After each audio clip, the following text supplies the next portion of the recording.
opportunities today, and when you're with doctors like Dr. Samonte and Dr. Small and Dr. Quezon, you're going to become like, very learned in medicine, right? Before we conclude today's event, I'd like to share with you the key to longevity according to Dr. Luis Ignaro, a recipient of Nobel Prize for Physiology or Medicine.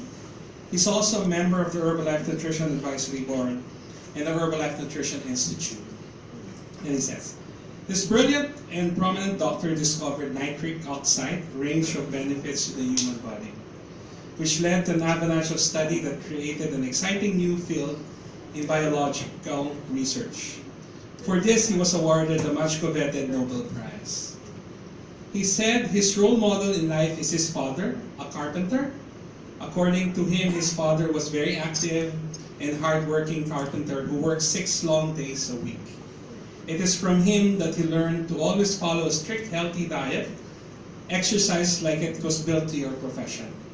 The key to longevity for him, therefore, is a healthy, active lifestyle. All this discussion on health have one goal: to live longer, healthier, and happier life. Hopefully this afternoon discussion has given something of these 3. I'd like to thank Dr. Small for being here. I'd like to thank Dr. Samonte and Dr. Quezon for being here, and to all of our medical professionals over here. We hope to see you again for another productive and informative exchange of knowledge and ideas in the future. With that, marami pong salamat and mabuhay.